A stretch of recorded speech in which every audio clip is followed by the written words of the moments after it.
se passe au Cameroun a connu aussi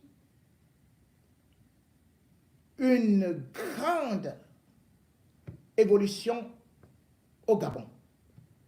D'ailleurs, dans le régime Ali Bongo, qu'on disait lui-même recto verso, seuls ceux qui savaient tourner les rangs avec les partenaires de même sexe pouvaient bien sûr avoir des promotions. Oligui Nguema est arrivé et bien sûr cherche à balayer certaines choses, à revenir sur certaines valeurs, même comme c'est difficile par rapport au fait que la société est aussi pourrie, la société gabonaise est aussi pourrie comme celle du Cameroun. Oligui Nguema a donc initié ce qu'on appelle la charte de la transition. Et dans la charte de la transition, dans son article 25, il parle justement du mariage. Et dans ce mariage, il dit que c'est l'union entre un sexe masculin et un sexe féminin. C'est une gifle contre le régime Ali Bongo et surtout Sylvia Bongo qui a porté le projet sur la dépénalisation de l'homosexualité. Le Gabon n'était pas seulement pour l'homosexualité, puisque au Gabon également, il y avait des prédateurs sexuels et surtout, il y avait ce que l'on appelle le trafic du sperme, du sang et même des organes humains. Il y avait des sacrifices des femmes et des enfants. Cela se passait généralement aussi lors de ces orgies, pour des sacrifices. Ce n'était donc pas un simple plaisir. C'était des rituels sataniques. Plusieurs fois, les Gabonais criaient, pleuraient, mais Ali Bongo, avec son épouse, avait des oreilles bouchées parce que ce sont leurs proches, ou alors ceux du régime, qui étaient en fait les maîtres de ces commandos de la terreur sexuelle. Oligui Nguema, en disant donc cela, était en train de calmer un peu des Gabonais qui ont quand même vu une loi passée en 2020 sous la supervision de Sylvia Bongo, où, bien évidemment, on a applaudi beaucoup à l'Occident, mais où même les députés du PDG, enfin, du parti PDG, c'est-à-dire le parti d'Ali Bongo, voilà, au PDG. Maintenant, on les appelle les PDGistes. Et pour mieux se moquer d'eux, on les appelle le parti de PD au lieu de PDGistes. Ils ont fait voter une loi. Cette loi, bien évidemment, c'est 48 députés qui l'ont votée sur justement cette dépénalisation de l'homosexualité. 24 avaient dit non et 25 s'étaient abstenus. Ne voulant pas revenir directement sur ça, même comme il a dit dans la charte que voilà, le mariage pour moi, c'est ceci et c'est cela, il vient d'adopter au Conseil des ministres une autre loi qui risque aussi de faire beaucoup bavarder, pas seulement au Gabon, mais à l'étranger. Dans le Conseil des ministres du 22 janvier 2022, le général Oligui Nguema a fait une ordonnance ou alors un projet de loi pour légitimer, légaliser, officialiser la polygamie. La polygamie qui était interdite pour les officiers supérieurs, c'est-à-dire les officiers supérieurs et les généraux. Dans ce projet de loi, il est donc dit que désormais, les officiers supérieurs pourront bien bénéficier de ce que l'on appelle la polygamie.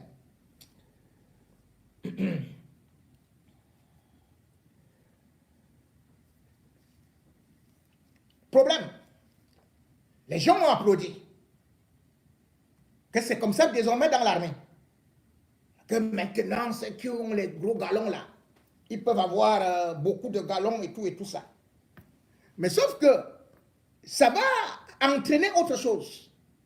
Sur le plan juridique, le régime matrimonial qu'on appelle polygamique inclut deux choses.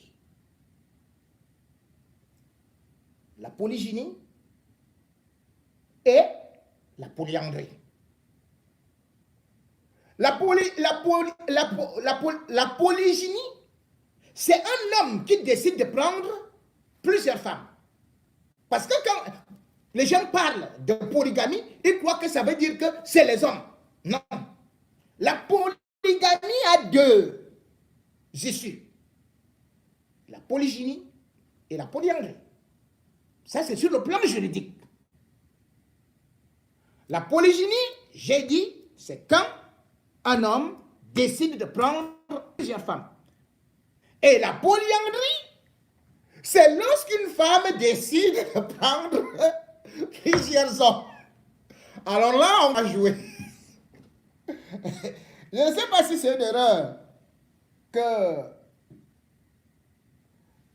Oligui Nguema a eu à commettre, parce que l'ordonnance, je veux bien voir, c'était l'ordonnance 2024 modifiant l'ordonnance numéro 007-2010 du 25 février 2010 portant statut particulier des militaires.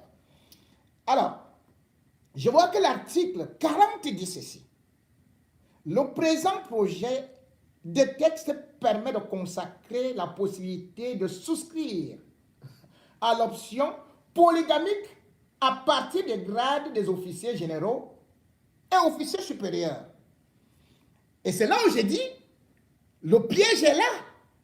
Parce que les femmes vont dire que, à partir de la définition de polygamie, sur le plan juridique, elles peuvent prendre, parce qu'elles sont aussi des officiers supérieurs, et Dieu seul sait, il y en a au Gabon, elles peuvent donc désormais prendre plusieurs hommes. Il y a d'ailleurs la polyandrie fraternelle qui existe, je crois, dans quel état là?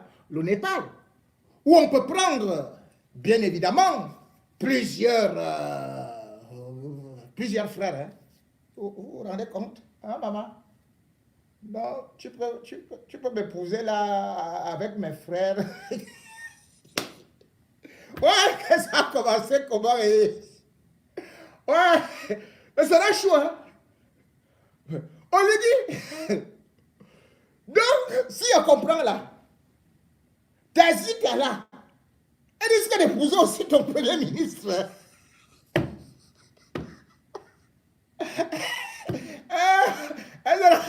Elle sera première dame et première fois. Première ministre.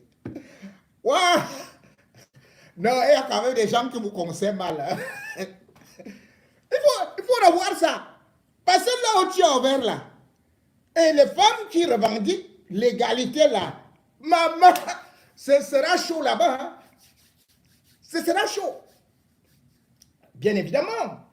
Il faut savoir que lorsqu'on parle de polygamie, que la tradition africaine défend, les Occidentaux défendent l'homosexualité, et les Africains. Il faut savoir que sur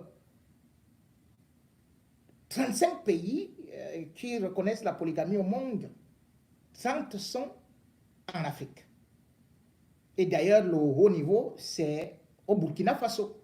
Au Burkina Faso, je crois que c'est 34%. Au Mali, c'est 32%. Et puis, on croit quand même que vers l'autre côté, le Tchad, c'est 15%. La Guinée, c'est 38%. Non, c'est 39%. Le Togo, 17%. Et il y en a au Cameroun, hein? Il y a combien de cas de polygamie là? 17%. Ah non. Je vous mens. Il y a 13% de polygames officiellement reconnus hein, au Cameroun. Et 12% chez nos voisins là, qu'on aime beaucoup là, la belle famille, en Côte d'Ivoire. Donc, C'est juste pour avertir par rapport à ce qui va arriver sur les jours qui viennent. C'est-à-dire que les femmes ont souvent laissé. Et comme bien évidemment aujourd'hui, on voit que certains hommes croient qu'ils ont des droits d'abuser, des droits de violer, des droits de persécuter des femmes, eh bien, ça risque de se retourner contre vous, contre nous demain. Ah oui, nous les hommes. Apprenons à savoir au moins que respecter une femme, c'est aussi respecter sa maman. Et ce n'est pas parce qu'on est puissant qu'on devrait tout simplement les piétiner, les ridiculiser. Oui, la polygamie, certains s'en sortent en Afrique. Et d'autres parfois sont considérés comme... bon, chacun a à faire ses choix.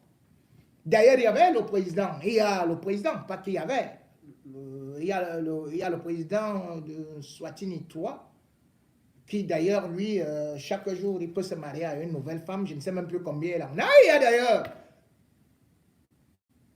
l'ancien président parti, la troisième, elle était, je crois qu'elle s'est suicidée en 2000, et maintenant, je crois qu'il est en train de chercher une autre petite là. Mais sauf qu'il faut donc assumer. Hein. Parce que tous ces gens-là, tous ces gens qu'on voit là, qui sont totalement des prédateurs, il faut même parfois voir leur âge. Il faut voir leur âge. En réalité, ce n'est pas seulement, et c'est ce que je vais vous dire, ce n'est pas seulement une affaire sexuelle. C'est des pratiques diaboliques et ils viennent prendre votre énergie. Jeune dame, jeune garçon, ces vieux papas qui vous donnent de l'argent, qui vous payent les studios, les belles voitures, ils raccourcissent votre vie, ils arrachent vos étoiles. Ces gens qui vous amènent dans des trucs de partout, vous devez y renoncer. N'allez pas là-bas, parce que vous allez briller comme une petite étoile filante. Après, vous allez mourir.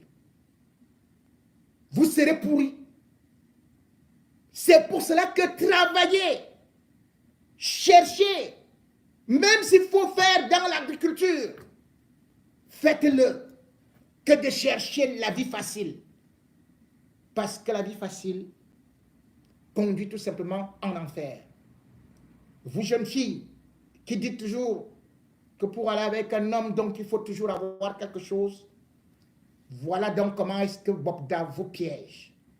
Il vous envoie quelques petits grains à travers peut-être des relations, ou encore comme celle-ci, Shakiro, qui a reconnu, qui est passé aux aveux et qui demande pardon. Ils envoient des influenceurs, ils envoient vos relations, ils envoient vos parents, vos cousins. Vous dire que non, c'est quelqu'un qui est bien. Ah non, il va te gâter. Il va t'acheter le iPhone. Et après, il va t'acheter les mèches brésiliennes. Mais après, à la fin, rappelle-toi du témoignage que tu as suivi, celui de Shakiro. Ces filles qui s'éteignent comme un bois qui brûle, qui se transforme en cendre et qui est fini.